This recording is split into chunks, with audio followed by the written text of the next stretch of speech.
आज इस वीडियो में दोस्तों बात करने वाले हैं ICICI potential technology direct plan growth fund के बारे में। दोस्तों ये टेक्नोलॉजी सेक्टर में पैसा लगाता है और ये फंड जो है वो सेक्टोरियल फंड है। सेक्टोरियल फंड काफ़ी रिस्की सेक्टर माने जाते हैं। जैसा कि आप इसका रिटर्न देख पा रहे हैं कि एक साल का जो रिटर्न है वो -16.96 चल रहा है। यानी अगर आपने जनवरी 2022 में पैसे लगाए होते तो आपके तकरीबन 16% माइनस में दिख रहा होता। यानी आपके एक लाख रुपए पे 16,000 रुपए आप माइनस में देख पा रहे होते, फिर आप पैनिक हो जाते। तो दोस्तों ये सेक्टोरियल फंड ऐसे ही काम करता है, काफ़ी हाई रिस्क होता है। सेक्टोरियल फंड में अगर पैसा आपको निवेश करना है तो आपका जो कम से कम पॉइंट ऑफ व्यू होना चाहिए 12 से 13 साल का होना चाहिए। तो दोस्तों चलिए इस फंड में थोड़ी सी जो की फैक्टर जान लेते हैं। तो सबसे पहले रिटर्न से ही स्टार्ट करते हैं। तो ये फंड तकरीबन एक साल से आप देख सकते हैं माइनस का परफॉर्मेंस दे रहा है। और वहीं 3 साल की अगर बात करें तो इस फंड ने काफ़ी अच्छा पोटेंशियल दिखाया है जो कि 31.43% का है। 5 साल की अगर हम बात करें तो इसका 27% का इसने रिटर्न दिखाया, जो कि बहुत ही ज़्यादा ज़बरदस्त है। और जब से फंड स्टार्ट हुआ है, तकरीबन इस फंड को 9 साल हो गए हैं, तब से फंड 22.47% का रिटर्न दिखा रहा है, जो कि बहुत ही ज़्यादा हो जाता है दोस्तों। तो कैसे आप देख सकते हैं कि कैसे ये रिटर्न परफॉर्म कर रहा है। एनएवी की बात करें तो एनएवी 140 रुपये की यहाँ पर चल रही है और एसआईपी आप 100 रुपये से इन्वेस्ट कर सकते हैं।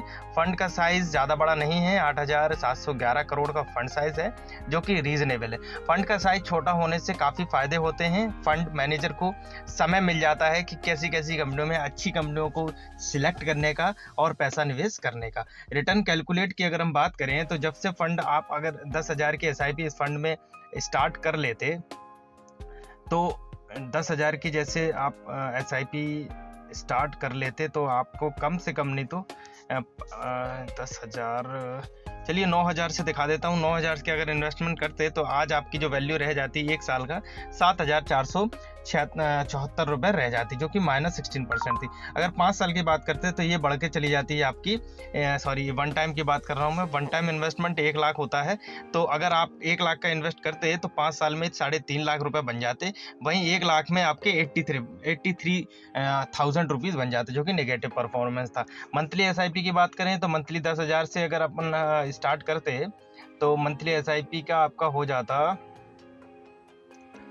एक साल का -1 लाख माइनस में जाता आपका परफॉर्मेंस, यानी टोटल जो इन्वेस्टमेंट होता है 1 लाख रुपए, और 5 साल में आज जो आपका पैसा बन जाता 11 लाख रुपए आज की डेट में बन जाता, जो आप देख सकते हैं कितना बेहतरीन रिटर्न्स माना जाता है।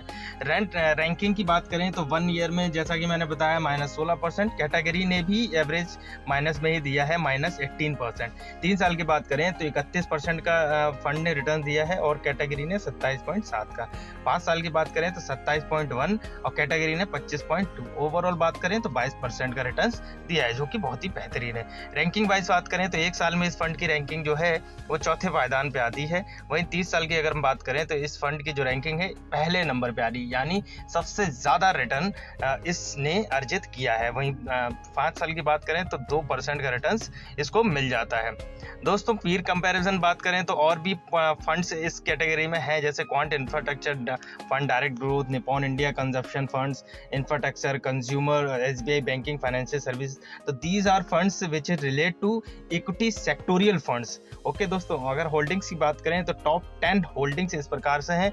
इन्फोसिस 27% का जो यहाँ पे इन्वेस्टमेंट है, टाटा कंसल्टेंसी 12% और HCL टेक्नोलॉजी 9.96%, विप्रो 7% और भारतीय एयरटेल 7.23, टेक महिंद्रा 6.33। ऐसे ही करके आप देख सकते हैं टॉप 10 होल्डिंग्स, और इस वीडियो को आप पॉज करके भी चेक कर सकते हैं कि कैसे कैसे फंड्स लगे हैं। होल्डिंग पैटर्न्स की बात करता हूं तो 100% जो पैसा लगा हुआ है वो इक्विटी मार्केट में लगा हुआ है, और कुछ पैसा इसका कैश एंड कैश इक्विवेलेंट में भी है, और कुछ के इन्होंने डेट फंड में भी लगाया हुआ है 1.1%, जो कि ना के बराबरी है। और सेक्टोरियल बात करें तो टेक्नोलॉजी सेक्टर में ही, क्योंकि सेक्टोरियल फंड्स है तो 81% पैसा जो टेक्नोलॉजी में लगा हुआ है। कम्युनिकेशन में थोड़ा सा कम 9.4, कम्युनिकेशन सेक्टर भी टेक्नोलॉजी सेक्टर से रिलेट करता है, और सर्विसेज में 7.6 और अदर 1%। और प्राइस टू अर्निंग रेशियो की अगर बात करें तो 25 का प्राइस टू अर्निंग रेशियो है, और प्राइस टू बुक रेशियो की बात करें तो 5.36 का इसका प्राइस टू बुक रेशियो है। और बीटा की बात करें तो बीटा 1 से कम है तो बहुत ही अच्छा है। अल्फा की बात करें तो अल्फा जितना ज़्यादा होता है उतना बेहतरीन होता है, और 6 का अल्फा ये जनरेट कर रहा है। शार्प रेशियो रीजनेबल है, बहुत ही कम है, 1 से ज़्यादा होना चाहिए शार्प रेशियो, तब काफ़ी फंड अच्छा दिखता है। आगे बात कर लेते हैं इसके एक्सपेंस रेशियो की, तो 0.76% इसका एक्सपेंस रेशियो है, और जो कि बहुत ही कम है। एग्जिट लोड की बात करें तो 1% लगता है अगर आप 15 दिन के पहले पैसा निकालते हैं।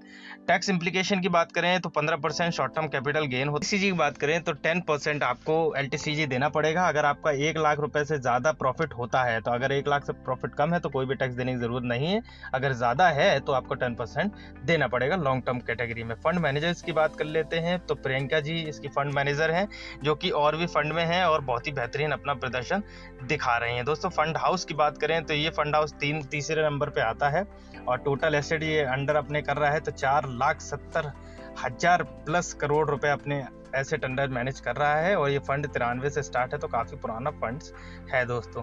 बाकी इसका जो फंड बेंचमार्क है S&P BSE tech total return index से इसको डिनोट किया जाएगा। तो दोस्तों यही कुछ इंपॉर्टेंट फीचर्स जो मुझे बताना आपके लिए ज़रूरी था। अगर आप इस फंड में पैसा लगाना चाहते हैं तो प्लीज़ अपने फंड एडवाइज़र से सलाह ज़रूर लें, अपना पोर्टफोलियो चेक कराएं, तभी इस फंड में निवेश करें, क्योंकि ये जो फंड है ये बहुत ही रिस्की कैटेगरी का फंड है। दोस्तों वीडियो देखने के लिए धन्यवाद, और वीडियो अगर अच्छी लग रही हो तो लाइक कर दीजिए, चैनल को सब्सक्राइब कर लीजिए, ताकि मैं रेगुलर वीडियो ऐसे म्यूचुअल फंड्स पे लाता रहता हूं। तो कोई म्यूचुअल फंड्स आपको बेहतरीन टकरा जाए और आपको ज़रूरत हो तो उसको आप सब्सक्राइब कर सकते हैं। तो प्लीज़ चैनल को सब्सक्राइब करें और वीडियो को शेयर करें।